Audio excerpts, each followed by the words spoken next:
Hey guys, just a heads up, no intro right here because I don't have the file because it's on my computer that's currently broken and I haven't had time to put a new one together, but there'll be music for the rest of the episode and I hope you enjoy it. Without further ado, here I am. Hello everyone, welcome back to another episode of the Unfounded Podcast. I'm super excited. I finally have a computer on which I can record, so we are good to go for the time being, and I'm just so you know, my computer is still on the fritz. I'm still trying to figure out what's going on with my computer. My very good friend is letting me borrow his old computer so that I can at least get some content out there to you guys and I don't lose all of my listeners for the last month and a half. Hopefully not, right? It doesn't appear so. You guys have still been listening quite a bit, and I really appreciate that. Thank you for spreading the message. Thank you for getting it out there and sharing it with your friends and your family. And so I guess to kind of catch you up a little bit, like I said, my computer took a crap on me. That sounded weird. But it basically, I thought it was one of my hard drives or something like that. I did a post on Facebook for those of you that follow me on there, and thought that was going to be the fix. So I tried to reinstall Windows, and that wasn't the fix. So I basically narrowed it down to the motherboard, and I'm trying to replace that. But for some reason right now, there's a big motherboard shortage going on as well. So I guess just bad luck for me. But it should be here by Thursday, which is in a couple of days here. I'm recording this on Tuesday night, so I'm really excited for that to come in so I can see if it fixes my computer. I can get a legitimate setup set and in place so I don't have to worry about checking my levels and things like that before I get down and talk with you guys. But anyway, what to talk about today, guys? What to talk about over the last month and a half? What have I been going through? And that's a hard question, actually, because I feel like the last month and a half has been filled with a lot of different changes for me. Not only has the world been very chaotic, right, and getting more chaotic, it seems, as we get closer to the election time and stuff like that, but I found in myself that over the last month and a half that I felt, I guess the best way to put it is that I'm just kind of going through the paces. Felt like I'm a little distracted. I think a lot of it's been due to not having this outlet. This is a big outlet for me and getting my ideas out, right? And not being able to come on here whenever I had that drive and urge and to kind of express myself made it to where I kind of started to fall back into the same old routine in a way, but not the routine that I like to rely on, the routine that kind of degrades me. And so I guess maybe that's a good place to start, because I think there's many times, especially with coronavirus, this is a really good topic I think to take with what I was just talking about, is one of the things that coronavirus itself did, I think, to me, and for many people, most people, is it kind of, the restrictions that were put in place and the lockdown when it happened, it took away a lot of our ability to go and decompress, right? People would decompress in different ways. And I think that, for you, it may be the gym. For somebody else, it may be, I don't know, going to the movies on the weekends. Maybe for some, it's going out to the national parks or whatever it is, right? But when a lot of that stuff started to close down, and when you couldn't even go out and walk your dog and stuff like that, in some parts of the country, I think we were all forced in a way to kind of sit with ourselves. And that's a funny thing to happen, because there's very few times throughout human history that I can see that I can pick out where that's happened, where people have been kind of forced to sit with themselves and contemplate. Because that's what happens when you get when you're isolated, in a sense, is you're forced to think about your life and think about where you're at in life, and that's a very uncomfortable place to be. And that's partially why we go and try to, I was talking about decompressing, but I think also distracting ourselves is another thing that we do with the outside world, right? But I meant to take it in more of a positive light. I think that when that for many people, we have those kind of outlets, those healthy outlets that we try to maintain that keep us a little bit sane, right? Give us something to look forward to. And when coronavirus hit, it took that away. And so for me, at least, what I've ended up feeling is this sense of frustration and restraint that I haven't felt in a long time, but it is a feeling I've experienced before. It's a type of control that I've never experienced in civilian life before, but I've experienced repeatedly over and over again in the military, in my experience in the military. Because in the military, you make a choice to give away some of your autonomy. So in some ways, you expect it. That's what I mean by not expecting it in the civilian world. I didn't expect to ever experience that kind of control in the civilian world. And so when the restrictions started to hit for me, I think if you go back and listen to the podcast around when those started, because I've been doing this the whole time, if I remember right, because I haven't listened to them in a while, I'm pretty sure I was fairly, maybe even a little bit overreacting in the way I assessed the coronavirus being a reach for power, or a grab for power. That's partially why I said that, is because for many of you, if you've never been in the military or any kind of service, let's say, where you have to trade away a certain amount of autonomy to be a part or a member of that group, it's harder to understand how big of a deal it is to experience this kind of restraint in a country like the United States, a system founded on freedom and liberty, right? It's easier to miss what just happened. But when this first started to happen, that's why I was a little bit almost conspiratorial about it, I think, because I saw this control happening that shouldn't exist in the civilian world in the United States of America. But nonetheless it was. And so what that told me is somebody is grabbing, or something is grabbing, that kind of control, because it's never been used before in this way, I don't think. At least not this aggressively in our country, from a federal level and a state level, really, too.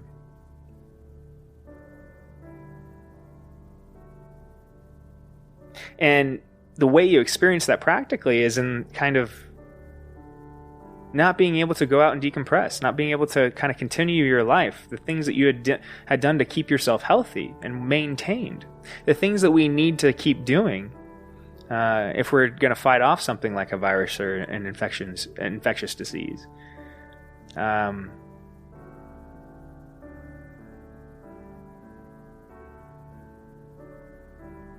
The control that we tried to enact weakened us at a deep level, not only in terms of the virus and our relation to the virus and our ability as a population to fight it off.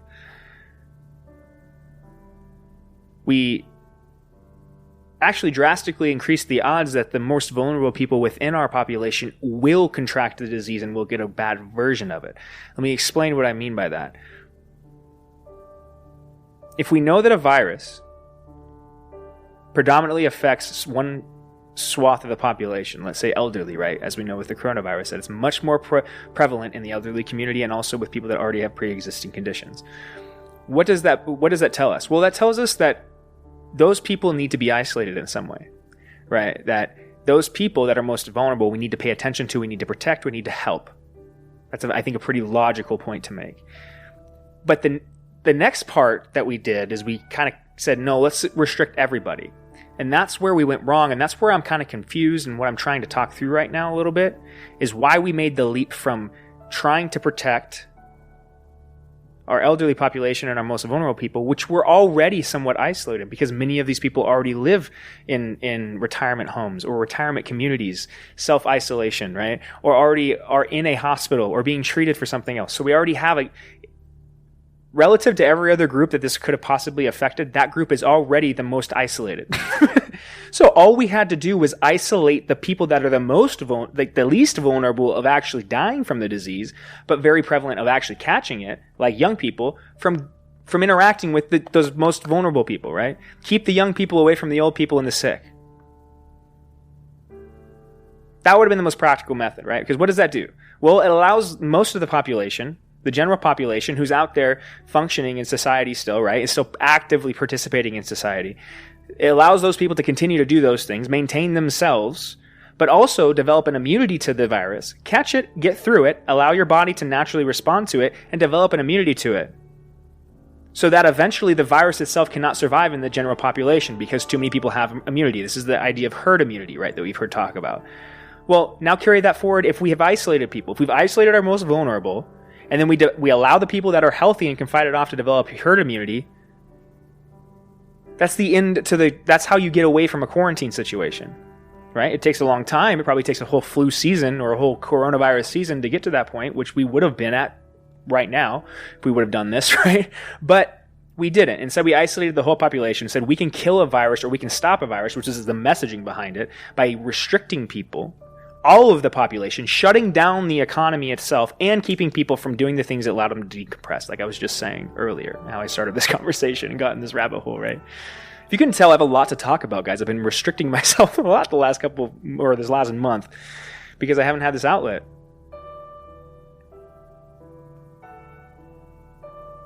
We may have done irreparable, that's a hard word, damage to ourselves as a country by enacting the kind of control measures that we enacted when we enacted them. Instead of going from a more, what I would say, argue, logical standpoint, as I believe I just laid out, right? Of restricting and isolating the most vulnerable and allowing the general population to continue and the economy to flourish and everything like this to happen so that people themselves are in general healthy and happy still. The other part of this equation that we haven't talked about is the suicide issue that's coming up because of the kind of restrictions that have been put in place. We haven't drawn that line yet, but that's exactly, there's a massive increase in suicide rates from what I've heard. Something, I was listening to a podcast the other day. I think it was on Joe Rogan. It was actually quite a while ago, but they were talking about how the suicide rate had jumped. I think in LA County, it was something like they had gone from like 2 or 3 suicides a day to like 17 a day, or 18 a day, or it was even more than that. Maybe I'm trying to be kind of conservative in my estimate. In general, people are much more unhappy when you control that, when you make them stay inside of one place. The quickest way you can drive people insane is by isolating them. So you isolate the entire population of the United States for months and months on end. What do you get also with that? Suicide. So by trying to save lives, you kill people.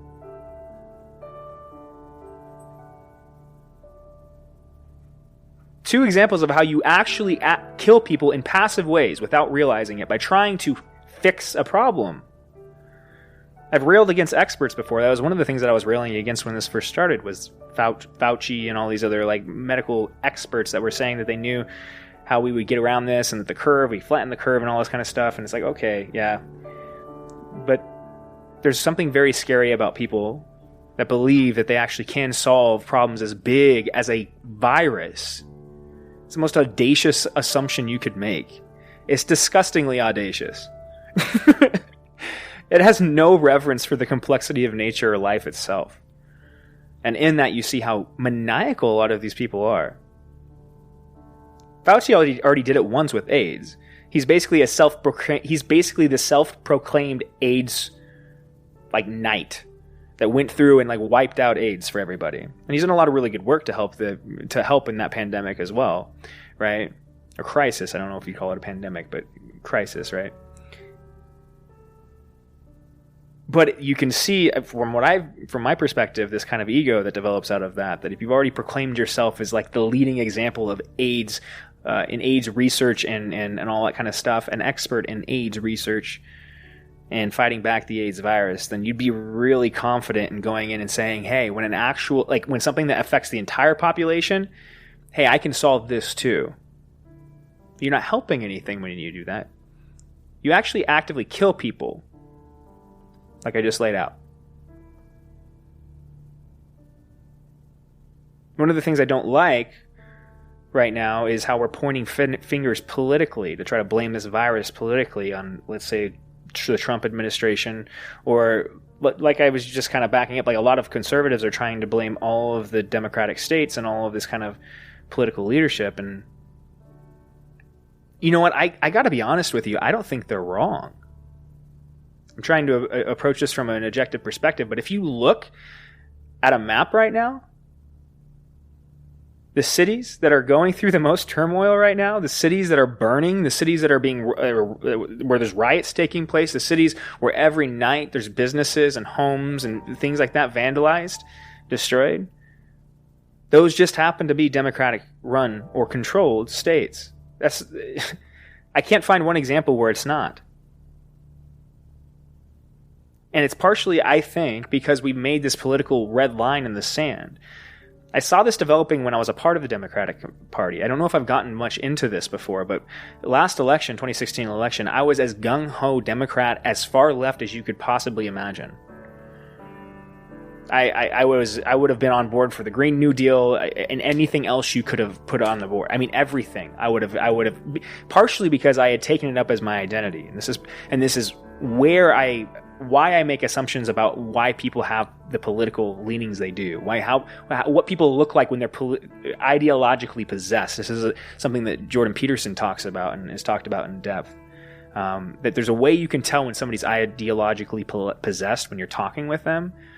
And you'll start to notice that as you talk to them, you can predict what they're going to say next. And the reason you can do that is because they are reading from the same script, in a sense. I know this because I did it myself as well, right? When I went through and studied politics in college, right, I feel as though very insidiously I was indoctrinated into this certain way of thinking, that there was a right and wrong way of viewing the world, that this is somehow set up and predicated on you accepting that there's a controlling power in the world that's trying to subjugate minority communities or anybody that is not a white male, right? White straight male. That this is we would call it the patriarchy, right? But that this fundamental patriarchal, I cannot say that word ever, system is what makes up the world itself, the modern world, the Western world itself, and that the way that we solve the problems that we're experiencing is by getting people within that evil system to enunciate what they are, and if they won't enunciate what they are, to go and show them for what we think they are, right? If that makes any sense. This is the kind of belief I held. I feel like I was indoctrinated in school. I studied this like you would study engineering or any other kind of degree, right? And that's what I came out thinking. I went to D.C. and bathed in that soup for an entire summer and got to see kind of politically what was happening. This was right after Trump got into office, right? This was probably 6 or 7 months after Trump got into office when I went to D.C. And so, I was very liberal still on that side. I had voted for Hillary in the 2016 election. I had told myself I would never, I was one of those people, not my president kind of stuff. You know what I mean? I'm never going to be on the side of this man. Partially, one of my objections with President Trump, I think at a basic level, was a moral objection. The way that I viewed the man as an immoral kind of representate. But here's the thing, though. I got to separate this real quick.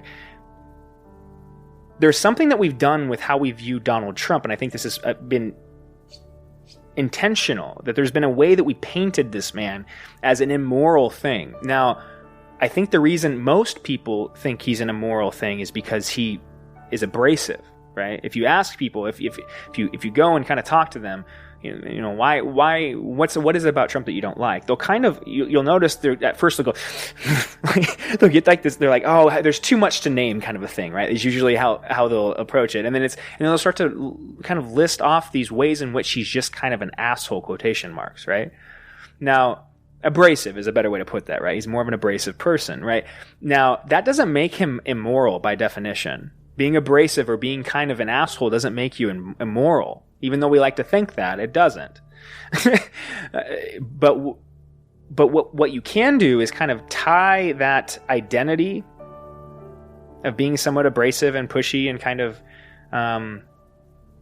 alpha male-like, right? You can tie that to this system that I just described to you, patriarchy. The alpha male goes with the patriarchy. Patriarchy is morally inept, morally bad because of how it subjugates these minority communities. That's why he is too. He's an example of one of these patriarchal systems. He's the head of his company with literally his last name as the name of the company, right? He's kind of like the billboard for the idea of the evil quotation marks businessman. And I think that's why we've tied this moral thing to Trump and why people have a moral aversion, because if I actually try to go and objectively view the man, which is what I've tried to do over the last 2 years since I've gotten out of that soup, that mush of chaos that I experienced on the left, it got so unbearable after a point, after about a year and a half into Trump's presidency. I just couldn't take it anymore. I couldn't take the constant negativity that I was getting every single day. The whole world was burning, and the only way we solved that is to kind of eliminate all the people that looked and talked and sounded like me. Right? White men. And so what did that do to me? That told me I'm not, and also I'm trying to be a representative in that party. I'm trying to make a career in that space. And I'm being told by the party that preaches equality that I am the problem. That one group is the problem. It's white males. And so how was I ever to expect to have a political career in a system in which I was the problem? Right? This is kind of why I went away from the left, because I felt as if they pushed me away. That at a fundamental level, I think the liberal idea of trying to there's a perversion in the modern liberal idea. It's not accurate. It doesn't match up well with the classical liberal idea that the country was founded on. That it matches much better with socialist and communist ideology, which is why you hear so many people that are conservative. I think conservatives are really, quotation marks, classical liberals. If you talk to most modern conservatives, they're more, they tint more towards the libertarian end of the spectrum. Most people do, right? And because of that, I think that the libertarianism is the best modern description of what classical liberalism should look like. It's not exactly right, because I think there's a little bit too much, for lack of a better way of describing it, egoism within the libertarian movement. What I mean by that is, I don't think that the classical liberal idea is based on you trying to improve your position in the world. You trying to improve your position in the world. It's actually you trying to figure out how you fit in the world. Right? That there's a very specific path that you have to navigate, and that you are very specific and that you're very unique, right? And it's a very liberal idea. You're very unique, and that it's very important that you enunciate how unique you are. But you have to be honest with yourself to be able to even see what you are. This is why we've talked through all the things that we've talked through in this episode, these podcasts, right? How do you get to a point where you understand what your truth is, where you can see where you're headed, what your value is, where you can value yourself without having to look into the external world or other people to value yourself? How do you get there? Well, you have to tear down your ego. The thing you've built up and told yourself you are, the thing that other people tell you you are, all of that, you have to break it down so that you can actually enunciate and be the thing you were meant to be. The thing you knew you were when you were a kid before you tricked yourself into thinking that you're something you're not. Right? That there's a necessity for you to figure out that problem. And that there's something very beautiful and that there's something that the only way that process happens properly is to create an environment in which liberty flourishes, where you try your best to make a set of guidelines that allow people to develop that process.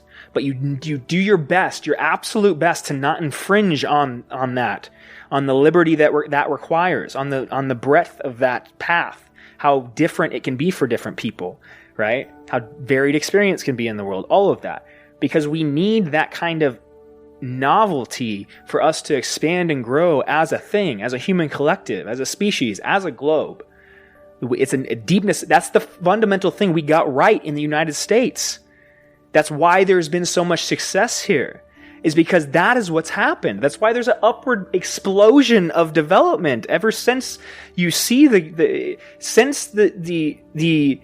I want to say invention, but that's not the right way to describe the country. I'm missing the word right now. I'm sorry, guys, brain fart. But since the beginning of the United States, you've seen this massive spike, not only in kind of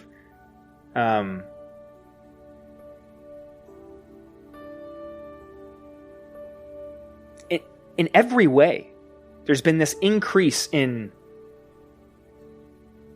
I don't even know how to describe it. I think you get what I'm trying to get at. This increase in knowledge, in experience, in the way that the world interacts with each other, in the amount of things there are in the world, the variations between those things, the ability to engage in global communication, in the ability to, all of this, I think, this explosion stems directly from not the United States being born, but the idea on which the United States was founded that spread globally after the United States was founded. Why do you think we refer to half or most of the world as the Western world? We've traded out the liberalism idea there, the classical liberalism idea. Another way you could describe the Western world is the liberal, the classical liberal world.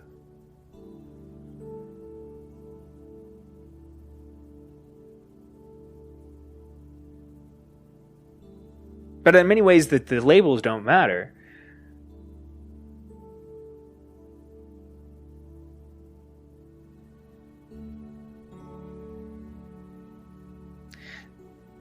That there's a necessity for us to maintain that freedom, that liberty, in which we're liberal. I mean, it's literally the root word, right? We need to maintain that kind of an environment. We are doing a really shitty job of that right now. We are regressing. You can feel this. I'm sure you as a listener can as well. If you don't live in the country, but you live somewhere else, maybe you haven't, but maybe you're experiencing this in a different way that I'm not privy to, right? But I think this restriction is more of a global movement because the idea under attack is the liberal idea, the classical liberal idea. And the funniest thing is it's being attacked by people that call themselves liberals.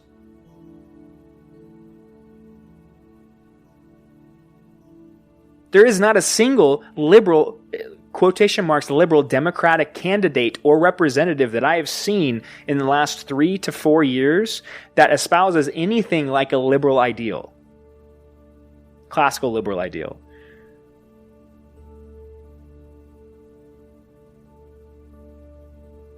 There's one lady that I'm forgetting her name.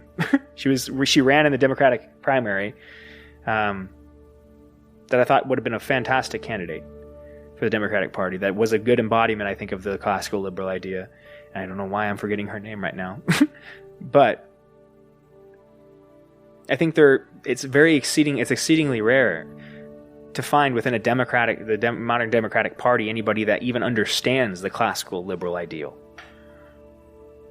That we really have conflated that with an idea, a more Marxist idea. It's a class-based thing that the Democratic Party has played into, has turned into, has allowed themselves to morph their arguments. Because I think what's led the party astray itself is that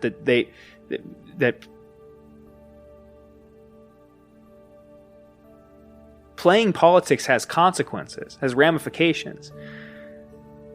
And when you don't speak honestly about what your intentions are, when your intentions turn into being reelected instead of being a representative, slowly what happens over time is you try to morph your messaging to what you think people want, instead of trying to be a representation of what people are saying. Right? And what have you seen? This is one of the things that people complain about constantly in politics, is people are never doing what they're saying they're going to do, right?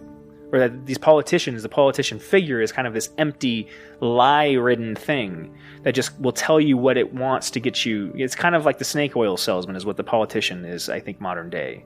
The modern day equivalent of the snake oil salesman. And there's a reason for that. It's because many people, most representatives, have allowed themselves to be corrupted by the system itself. And to put down the responsibilities of being a representative, which entails listening and repeating and trading away your autonomy. That's the other thing that I don't see represented or embodied in any of these representatives, quotation marks, is an understanding that one of the things that we need our representatives to do is understand that it is a sacrifice, that when you become a representative, when you are elected, your voice is now the voice of millions of people. You no longer have a singular identity. That's what you're giving up when you run for office. Instead, what we have is people that try to trick others into voting for them until they get the power that the office entails, and then they try to enact whatever their vision or ideal world would be. And that's why there's a disjoint between what people say they're going to do and what they actually do, because they don't believe what they say they're going to do. Most people don't. It's one of the things that people liked about Donald Trump. And why I am telling you right now, guys, if the Democratic Party is not careful, it's actually, I think, maybe too far gone. this is going to be a landslide election. I'm going to call it right now. There's no way in hell that Biden and Kamala are going to win this election preaching the message that they brought out. A message of destruction and despair, and the way that we fix this is to tear down, defund police, all this kind of stuff. That is a fundamentally anti-American message. And one of the things that I can say about Donald Trump is he does what he says. That's one of the things that people liked about him, and one of the things that I actually like about him as well. I think there's a lot more people, like I said, I was as far left as you could, as you could have gotten. And I am I'm not far right. I'm trying my best to not to do the same thing most people do and just boomerang to the other side. It's really tempting right now because a lot of the arguments I hear coming from the conservative side of the aisle are logical, and they're grounded in a reality that I do not see the left recognizing. That the left has become so obsessed in its own narrative that it actually believes some of the shit that it's made up. And because of that, I feel like the Democratic Party itself is going to rip itself in half. Because it's like my last episode was named Playing with Fire. That's what I was talking about with that title, and I kind of referenced it in the middle of the podcast as well, is that you don't get to use things like fear as a motivator predictably. You can use them, but people, when they're scared, do really crazy shit. Right? Like you can control them, or you can try to point that or vector their hatred or their fear or whatever it is. But that there's a lot of collateral damage in that there's going to be, when you have massive groups of people that are all consuming the same message, you have to understand that there's a lot of individuality in that consumption as well. That the fundamental idea of liberalism is true, that you are very specific and unique, that your experience is unique, and you're going to interpret shit differently because you're unique. And so when you broadcast a general message and then label one person or one thing as the problem, what you do is you send a swarm of bees in one direction, but those bees get off track as they're going there. They get distracted. Because you're using a really negative emotion. And so let's say I think bees is maybe a bad example, but you have all of these people that now believe that there's a systemic problem in the United States, that there's actually people that have their hands on levers of government that not only are complicit, but intentionally try to kill a certain minority group of this country and try to hold down other minority groups in this country. Any minority group, really, period. This is the assumption that there's an active coup inside of our government to do this, predicated on the idea that it has existed before. And this is one of the problems, is that when asked for evidence of this, what you get is the shootings that we've seen. But if you go review those shootings yourself, if you can stomach to watch those videos, go watch them yourself, and I guarantee you, if you haven't before, you'll be surprised.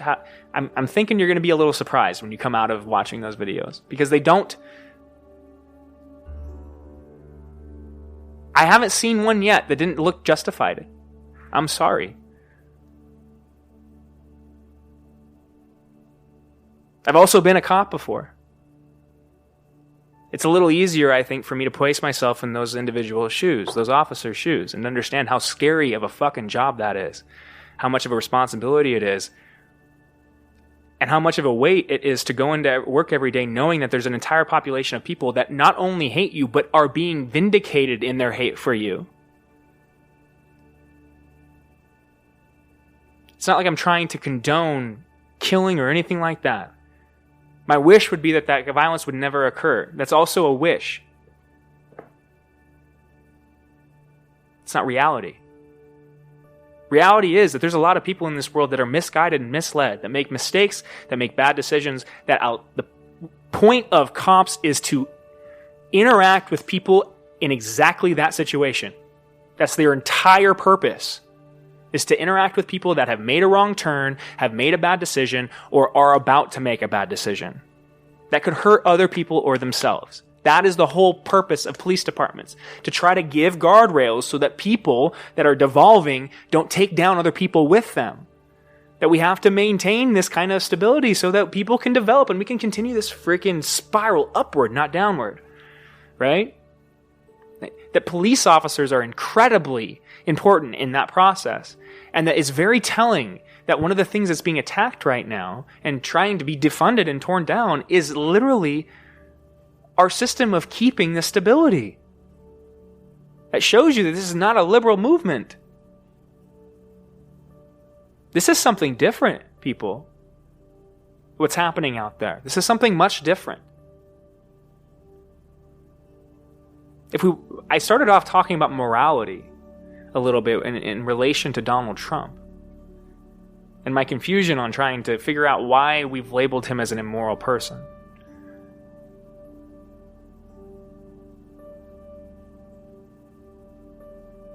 Because what I've started to wonder as well is maybe, a person in a political life or in a public life like that, nearly impossible to hide your skeletons, right?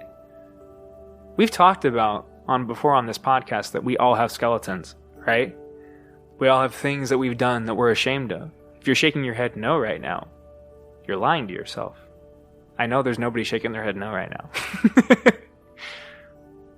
But the difference is that you don't have to be in the spotlight 24/7. And that I think what's happened with Donald Trump, and not only him, but a lot of other political figures, a lot of people in the spotlight like this, is we take their skeletons in the closet and then we highlight them and make them seem. We play this really coy game. We're like, ooh, they did something really nasty. They had a skeleton. I don't have any skeletons. And we're all playing this coy fucking game with each other as if you don't have some nasty shit in your closet too, just like everybody fucking else.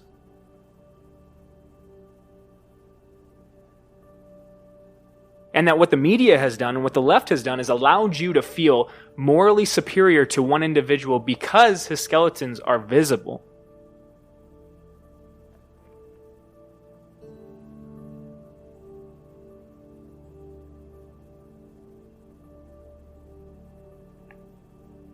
I can't remember the exact quote, but there's a story from the Bible.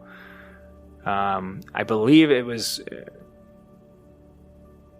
it's in the New Testament. It's a story of Jesus. But he is, I believe, I can't remember where he's at, but I know he's walking in this town, and he sees a stoning going on. Now, back in that time, stoning was a common punishment that was dealt out kind of mob rule, right? That there were certain things, especially that women specifically could not do. One of them being, I believe, prostitution was frowned upon or was considered a dirty thing. Cheating was considered punishable by stoning. And if I can't remember the specifics because it's not the point of the story, but the idea is that Jesus was walking, saw this woman being stoned, and then stopped and tried to kind of push the people away, right? Stop the stoning from happening. And the question he asked towards these people is, the person that hasn't sinned cast the first stone, right? And that's the idea I'm talking about right here.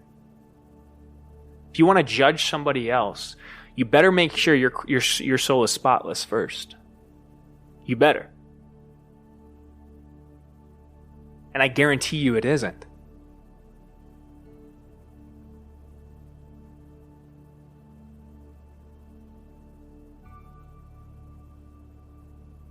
That's one of the things that's disgusting about virtue signaling. About the way that people try to signal to other people that they're moral and good, that they're on the right side.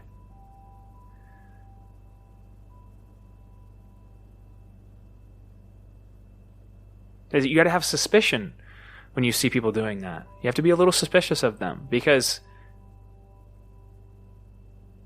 or at least people that overly criticize, are a little too quick to criticize others. I think this is a good rule of thumb.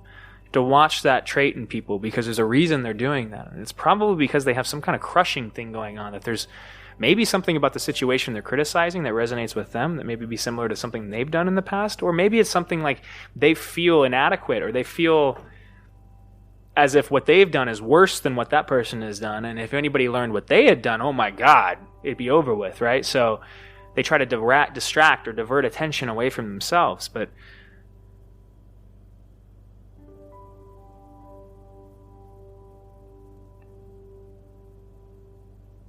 And that we've done that at a large scale for a while now. I'm sorry about making this so political, my first episode back. But I'm trying to get a lot of stuff off my chest. And I know it's a little disjointed as well, guys. I'm sorry for that as well. But I'm, just like always, I'm not going to be editing this. I want to send you my full and complete thoughts. I want to be honest with you, and I want to maintain that relationship that we've constructed here. But I think there's something deeply important about the time that we are coming to. I talked about that in last episode as well. I think not Joe Rogan, Joe Biden got that right. That this is a very critical time. But he got it wrong in the way he described, the way he was using that. He was saying that it's a very critical time for you to vote for me. Right? It's a very critical time for you to vote, and I just so happen to be running as one of the two people that you can vote for. You know what I mean? No, he got that. He's using a truth to benefit himself. The truth is, this is a very critical time, but it's not a critical time because you need to go and vote for Joe Biden, or even because you need to go and vote for Donald Trump. No. It's a critical time because it's a time where you get to figure out, or can figure out, or see a little clearly how full of shit people are.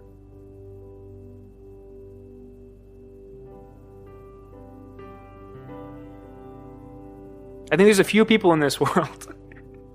I include myself in this group that have been saying this point exactly for a very long time. That the way that we've constructed this world, the way that we interact with each other, the assumptions that we've made, the tearing down of religious institutions, the tearing down of morality that stems from religious institutions, all of this has consequences. And the consequences are that people devolve, people stop working on themselves, people stop behaving in a manner that encourages interaction, which is what our whole society is dependent on.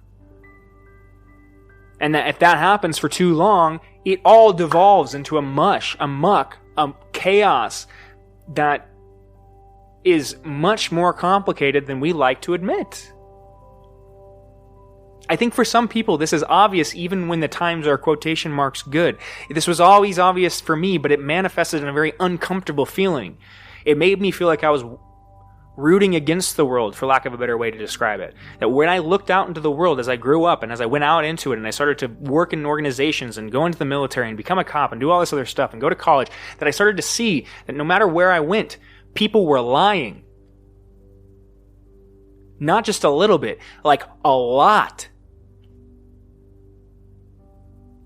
That it's astonishing how often people lie to you and me and to themselves. And how willing people are to do it. And how willing they are to defend their ability to do it. How entrenched people can get in the lies they've created, the egos they've built. And that it has come to a head in 2020, people.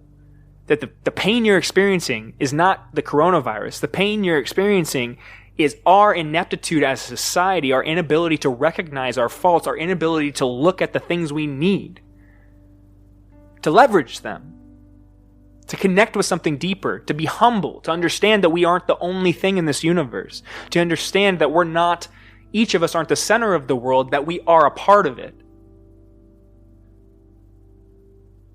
That you're not alien to this world, that you come from it.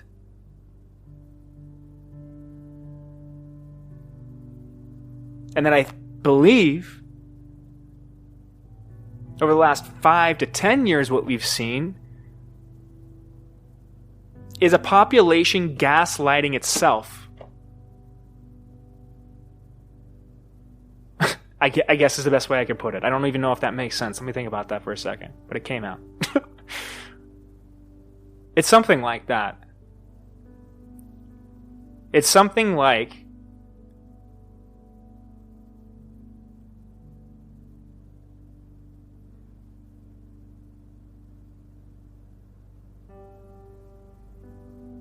the problem is each individual person in this world.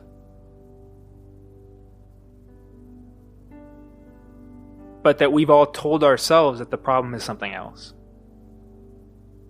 That the problem is this group or that group or Donald Trump or Iran or Iraq or Afghanistan or wherever, You know what I mean?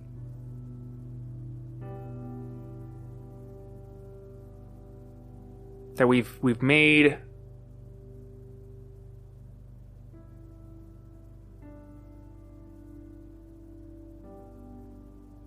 we've let ourselves down as a species. And I think that's what we're feeling right now. I think that's why there's a higher rate of depression and anxiety, not only right now, but leading up to right now. Why has there been an increase in anxiety and death and suicide in teenagers and young adults and middle-aged folks across the board? Pretty much every single demographic you can think of. Suicide rates, death, all of those, drug rates, addiction rates, all that shit has gone up.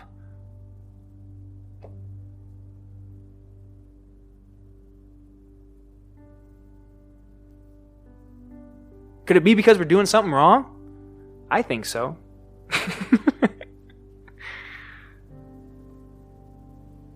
you're like, well, Chris, that's really great. You just railed for 45 minutes and you got us nowhere. How are you helping? Well, I'm trying to be honest. I'm trying to demonstrate to you exactly what I think truth looks like and what I think the solution is. Like I just told you, it's an individual problem. I can't fix you for yourself. I've had to figure that out the hard way with some really, really tough relationships in my life. I've had to figure out that you can't do things for people.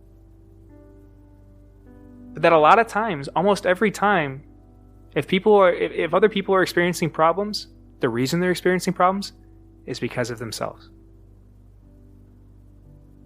And not only is that the most reasonable assumption, it's actually the most practical way for them to approach it. Solving those problems is to take the responsibility onto themselves. The classical liberal idea encompassed. That's what we need, folks.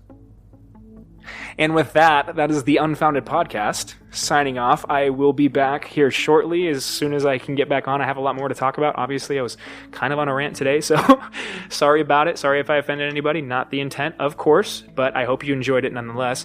And if you have any questions, comments, concerns, please like, share, and subscribe. I'm on all of the major podcast platforms. You can visit my website. It's on my Facebook page. I'm on Twitter. I don't really use that as much, but I try to post on Instagram and Facebook quite often. I like to do, motivational quotes and videos that I'm interested in, things that relate to what we're talking about, and a lot of times videos I bring up in the episodes. So if you'd like to follow along a little more, you want to expand on any ideas I've talked about, if you want to engage with some of the people I refer to on here, check out those pages. And also, if you think this would be beneficial to anybody, if you think it's an outlet, or if you appreciate the message I'm trying to spread, please share it with somebody that you know. I also think one of the fundamental responsibilities we have as individuals is once you start to figure out yourself and what you are, you have a responsibility to spread that to the people around you, right? And I'm not saying that just to benefit myself right now. I'm being honest about this, right?